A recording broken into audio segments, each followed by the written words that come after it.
कहीं पत्थर फेंक रहे हैं, कहीं लकड़ी फेंक रहे हैं जलाशय में।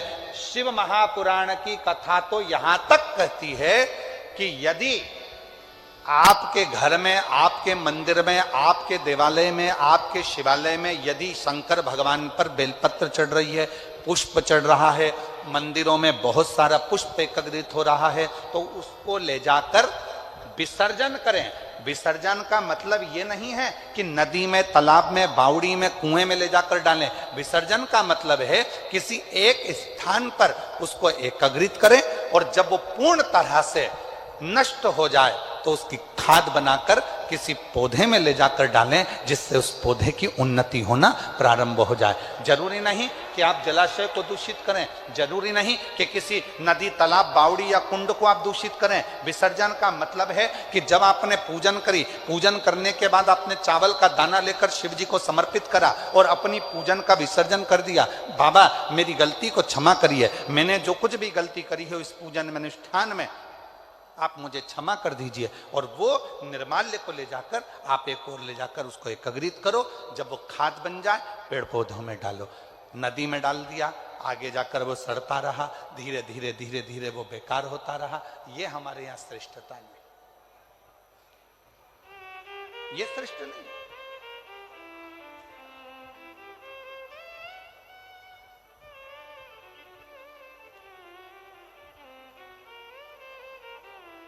कई लोगों को तो आज तक दीपदान करना भी नहीं आता। हमारा निवेदन है विष्णु पुराण को एक बार पढ़िएगा, पद्म पुराण को एक बार पढ़िएगा, और हिंदी में गीता प्रेस गोरखपुर की विष्णु पुराण लेकर आओ, पद्म पुराण लेकर आओ, कूर्म पुराण लेकर आओ, नारद पुराण लेकर आओ। जितनी पुराणे हैं उसका धीरे धीरे अध्ययन करो तो आपको दीपदान करने का फल मालूम पड़ेगा। कई लोगों के मन में आता है कि दिया जलाया और उस दिए को जलाकर पानी में छोड़ दिया तो दीपदान हो गया। शिव महापुराण की कथा कहती है कि दीप को लगाकर जल में छोड़ने की जगह घाट पर रखो। क्यों? घाट पर रखोगे और एक दीप, 1000 दीप दान कर रहे हो, उसमें से एक दीप नदी में छोड़ दो, तालाब में छोड़ दो, बावड़ी में छोड़ दो, बाकी के दीप घाट पर लगाइए। क्यों? क्योंकि घाट पर लगाए गए दीप पितरों को भी रोशनी देते हैं, पूर्वजों को भी रोशनी देते हैं, घर का वास्तु ठीक कर देते हैं, हमारे घर में कालसर्प दोष हो उसको समाप्त कर देते हैं। और घाट पर लगा हुआ दीप पितरों के पिंड दान के बराबर माना जाता है और पितरों का पिंड भी वो दीप के बल पर हो जाता है।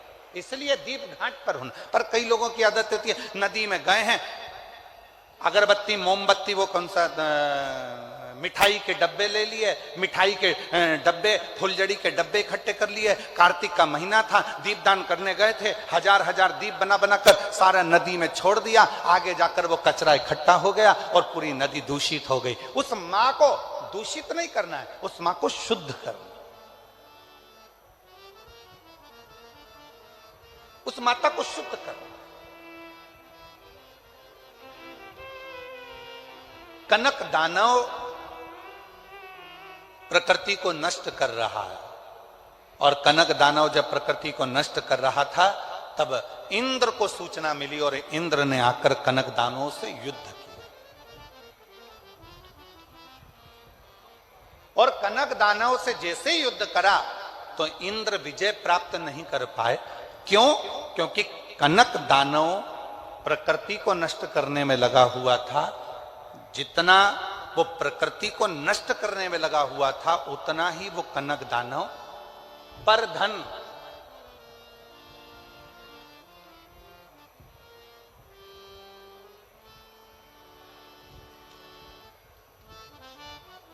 पर स्त्री,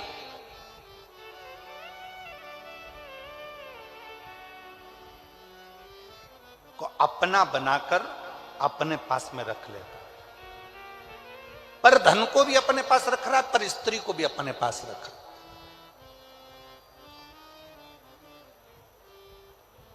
और दोनों बर्बाद करते हैं। पराया धन, पराई स्त्री व्यक्ति को बर्बाद कर देती है, नष्ट कर देती है। दोनों बर्बाद करते हैं। और कनक दानव पर धन को भी एकत्रित कर रहा है, पर स्त्री को भी एकत्रित कर रहा है। इंद्र युद्ध करते करते वहां से निकल गए, चले गए। तब भगवान देवाधिदेव महादेव के पास जाकर इंद्र को लगा कि मैं किससे कहूं कि मैं इस युद्ध को जीत नहीं पा रहा हूं। भगवान शिव जी के पास इंद्र पहुंच गए, सारे देवता एकत्रित हो गए। पूछा देवाधिदेव महादेव ने, क्या बात है इंद्र, क्या हुआ? तुम तो युद्ध लड़ रहे थे कनक दानवों से और तुम यहां आकर खड़े हो गए, हुआ क्या? बहुत अंतर है महाराज। पहले के समय में आशीर्वाद देते थे, लोग खुश होते थे तो आशीर्वाद में कहते थे फूलो फलो। क्या बोलते थे? जम के तो बोलो जरा, फूलो फलो। और आज के जमाने में लोग आशीर्वाद देते हैं या प्रसन्न होते हैं तो कहते हैं हमको फॉलो करो। पहले महाराज जी कहते फूलो फलो, आज के जमाने में कहते हमको फॉलो करो।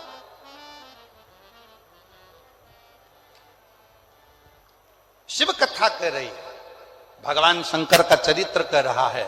देवाधिदेव महादेव की आराधना साधना भगवान शिव की अविरल भक्ति सुख देने वाली है। और वो सुख कैसे देती है, वो शिव महापुराण की कथा का आज प्रथम दिवस नवग्रह मंदिर की प्राण प्रतिष्ठा में जो सर्व ग्रहों के सेनापति हैं मंगल देव, उनकी कथा से इस कथा को प्रारंभ कर रहे हैं। आज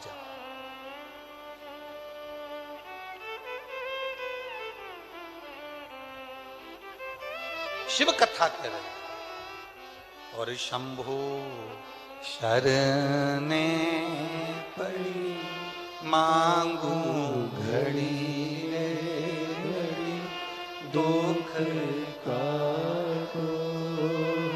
दया करी में दर्शन। मेरी जितनी जीजियां बैठी हैं, जीजा बैठे हैं, बेटियां बैठी हैं, बेटा बैठे हैं, आपसे निवेदन है आपको जो जो लाइन भजन की याद है वो हमारे साथ में गुनगुनाया करो, जिससे लगना चाहिए कि आप अपने पिता से देवाधिदेव महादेव से बात करने के लिए आए हो, केवल बैठने के लिए नहीं। यहां से सुना, यहां से निकाल दिया, बच्चा कुचा कपड़े का झटकार दिया, उसके लिए नहीं। यहां से जाने के बाद 3 महीने के अंदर जो तुम बैठकर मांगो वो तुम्हारी गोदी में आए तो समझना कि तुमने शिव पुराण की कथा को श्रवण। शंभु शरणे मांगू घड़ी दुख दया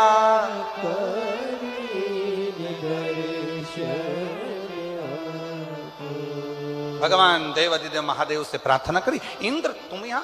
इंद्र ने कहा प्रभु वो कनक दानव मर नहीं रहा, बहुत उपद्रव मचा कर रखा है, पूरी प्रकृति को नष्ट कर रहा है। भगवान शंकर ने इंद्रदेव से कहा अगर इस कनक दानव को तुम्हें मारना है तो एक काम करो, तुम जितना वो पाप कर रहा है तुम उस पुण्य को बढ़ाना प्रारंभ करो। पुण्य कैसे बढ़ेगा? तो कहा वो पर स्त्री का अपमान करता है, पराई नारी को गलत दृष्टि से देखता है, पराई नारी को अपशब्द कहता है, आप पराई नारी को सम्मान देना प्रारंभ करो। वो पर धन को अपना मानकर उसका गलत प्रयोग करता है, आप अपने पास भगवान का दिया जो धन है उसे सत्कर्म में लगाओ, अच्छी जगह लगाओ।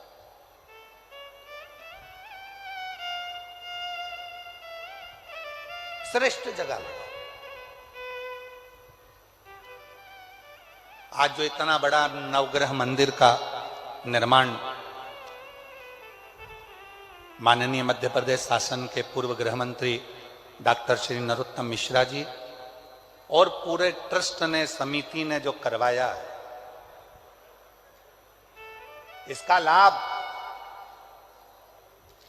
कोई व्यक्ति अगर सोचे कि केवल मिश्रा जी को प्राप्त होगा या डॉक्टर साहब को प्राप्त होगा तो आपकी सोच गलत है। जब यह मंदिर अपने डबरा क्षेत्र में इतना विकसित हो जाएगा, जनमानस में जब इस मंदिर की चर्चा होगी तो पूरा विश्व का व्यक्ति इस मंदिर के दर्शन करने के लिए यहां आएगा।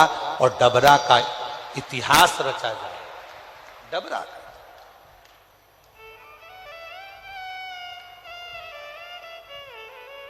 कितनों को, ए डबरा वासियों, एक फैक्ट्री अगर छोटी सी बनती है तो उसमें 50, 100, 500, 200 लोगों को, 400 लोगों को, 1000 लोगों को नौकरी मिलती है। पर जब अपने नगर में, अपने शहर में, अपने क्षेत्र में एक बड़ा मंदिर का निर्माण होता है, एक दिव्य कोई अच्छी स्थान का निर्माण होता है, तो वहां से संस्कार भी अच्छे जाते हैं, सभ्यता भी अच्छी जाती है। संस्कार, सभ्यता, नम्रता सब मिलती है और साथ में पूरे क्षेत्रवासियों को, ऑटो वालों को ऑटो का व्यापार, छोटी छोटी दुकान वालों को छोटा छोटा व्यापार, और ना जाने कितने कितने तरह का, जब स्टेशन पर लोग आएंगे तो ट्रेन का, बस से आएंगे तो बस का, गाड़ी का, कहीं होटलों का, कहीं छोटे छोटे रुकने वाली लॉजों का, कितना कितना कितना कितना व्यापारीकरण बढ़ता चले जाएगा। और धीरे धीरे हमारा डबरा एक दिन उन्नति की सीढ़ी पर आगे आकर खड़ा हो जाएगा। ये डबरा का आनंद है।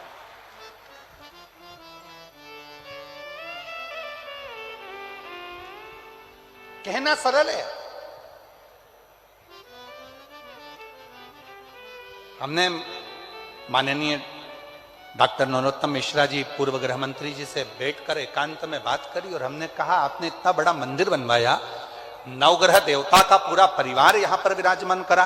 पूरे विश्व में ऐसा मंदिर नहीं है कि नवग्रह देवता अपने पत्नी के साथ, अपने बच्चों के साथ विराजमान है। इतना बड़ा मंदिर तो आपको कहीं ब्रज की भूमि पर बनाना था, कहीं अयोध्या में जाकर बनाना था, कहीं उज्जैनी में जाकर बनाना था, किसी तीर्थ में काशी में जाकर बनाना था। अगर मंदिर बनाना ही था जिसमें करोड़ों करोड़ों रुपए लगे, और इस मंदिर का निर्माण तो कभी किसी तीर्थ में जाकर बनाना था, फिर आपने डबरा में क्यों बनाया?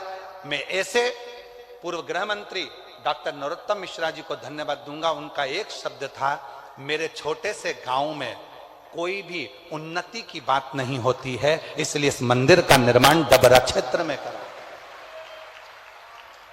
मैं माननीय डॉक्टर नरोत्तम मिश्रा जी को इस चीज के लिए धन्यवाद दूंगा। उन्होंने कहा, हमारे क्षेत्र में कोई बड़े बड़े, इस डबरा क्षेत्र को लोग जानते नहीं, कहेंगे दतिया को जानेंगे तो मां पीताम्बरा के नाम से जानेंगे, अयोध्या जाएंगे तो राम जी के नाम से जानेंगे। मेरा डबरा क्षेत्र आने वाले समय में किस नाम से जाना जाए? तो मेरा डबरा क्षेत्र पूरे विश्व में, जब विदेशी भी इस डबरा को ढूंढते ढूंढते आए और कहें कि नवग्रह देवता का अगर अपने विथ फैमिली कोई मंदिर है तो डबरा में है, तो लगे कि डबरा क्षेत्र का एक आनंद प्राप्त हो। इसको कहते हैं। नहीं तो हम तो कहे थे ये मंदिर का निर्माण कहीं और कर देना था आपको। इतने बड़े बड़े तीर्थ हैं, वहां लोग आते रहते हैं, ढेर पब्लिक आती है, बहुत सारे लोग आते हैं, तो इस मंदिर में जाएंगे, आनंद लेंगे। नहीं गुरुजी, जब डबरा क्षेत्र में यह मंदिर बनेगा तो डबरे का एक छोटा से छोटा बच्चा, डबरा का एक छोटे से छोटा बच्चा भी संस्कारों से पोषित होगा, आनंदित होगा। ये देखा जाता है।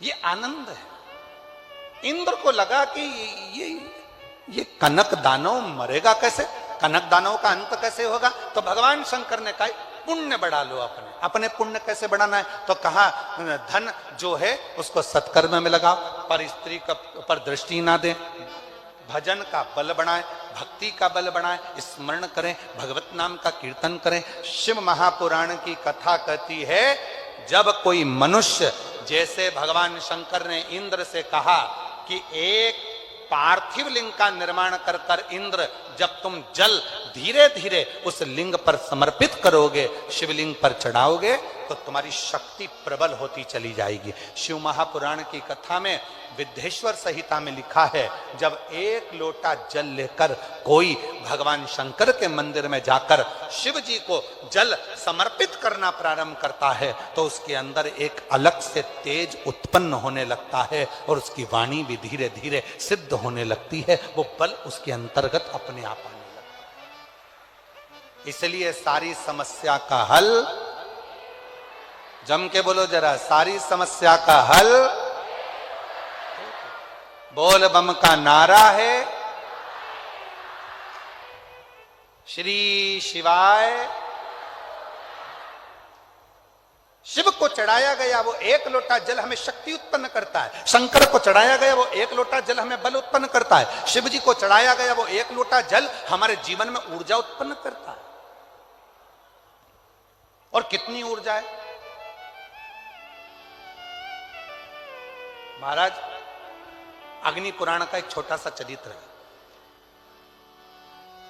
ये कथा में बीच में हम उसको लेकर आए महाराज। अग्नि पुराण का एक छोटा सा चरित्र,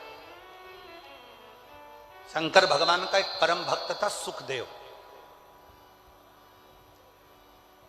अग्नि पुराण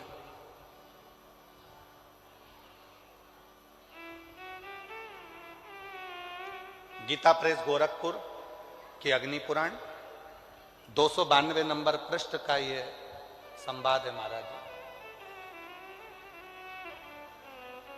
सुखदेव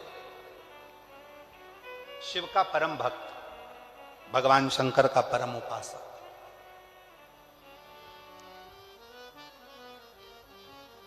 पांच ताऊ जी थे उसके।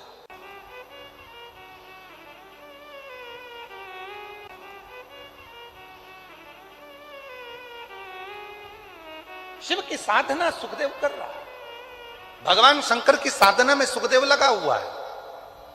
जरा कथा पर ध्यान देना, बहुत जीवन की सार्थकता सिद्ध करने वाली कथा है। 3 दिन मिले हैं इसलिए आपको कथा ही कथा देने का हम लोग प्रयास कर रहे हैं। ज्यादा दिन होते ना, 5 दिन या 7 दिन की कथा होती तो इधर उधर की बात में थोड़ा सा घुमा फिरा कर फिर तुम्हें कथा में लेकर आते। पर 3 दिन में तुमको इतना बाबा झोली में भर दे, बस इतनी प्रार्थना भोलेनाथ जी से है, इतना दे दे 3 दिन में, इतना दे दे कि 3 महीने के अंदर तुम फिर कथा के पंडाल में आकर बैठ जाओ, इतनी कृपा। इसलिए कथा को ज्यादा प्रयास कर कर उस कथा को आपके बीच में लेके आए। सुखदेव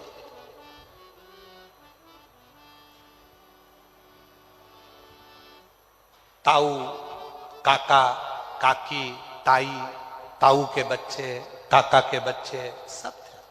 सुखदेव की मां पिता के मरने के बाद मन विचलित होता था, मन विचलित। किससे? सुखदेव उसका नियम था शिव जी के मंदिर में जाकर 1 लोटा जल चढ़ाना, मंदिर की झाड़ू लगाना, पोछा लगाना।